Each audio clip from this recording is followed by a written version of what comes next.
Hi friends, ఈరోజు topic వచ్చేసి YouTube నుంచి మనీ రావాలంటే ఎన్ని వీడియోస్ చేయాలి.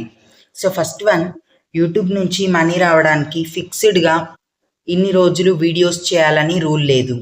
కానీ రియాలిటీ ఏంటంటే consistency plus quality important.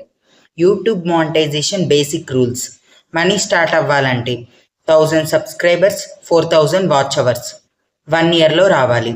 Next 10 million short views 90 డేస్లో రావాలి. మరి ఎన్ని రోజులు వీడియోస్ చేయాలి? డైలీ వీడియోస్ చేస్తే 30 నుంచి 60 డేస్లో గ్రోత్ స్టార్ట్ అవ్వచ్చు. షార్ట్స్కి ఫాస్ట్గా గ్రోత్ ఉంటుంది. వీక్లీ 3 to 4 వీడియోస్ చేస్తే 2 to 4 మంత్స్లో మానిటైజేషన్ రీచ్ అవ్వచ్చు. స్లో కన్సిస్టెన్సీ: వీక్కి 1 నుంచి 2 వీడియోస్ 4 to 8 మంత్స్లో మానిటైజేషన్ అవుతుంది. ఫాస్ట్గా మనీ రావాలంటే shorts plus long videos mix చేయాలి. డైలీ 1 నుంచి 2 షార్ట్ వీడియోస్ అప్లోడ్ చేయాలి. వీక్కి 2 లాంగ్ వీడియోస్ అప్లోడ్ చేయాలి. ట్రెండింగ్ టాపిక్స్ సెలెక్ట్ చేసుకోండి. మంచి థంబ్నెయిల్స్ ప్లస్ టైటిల్స్ యూస్ చేయాలి. ఇంపార్టెంట్ ఏంటంటే ఫస్ట్ 15 నుంచి 20 డేస్లో రిజల్ట్ కనిపించకపోతే స్టాప్ చేయకండి. మినిమం 60 నుంచి 90 డేస్ కంటిన్యూస్గా ట్రై చేయాలి. Consistency plus quality plus patience equal to YouTube income.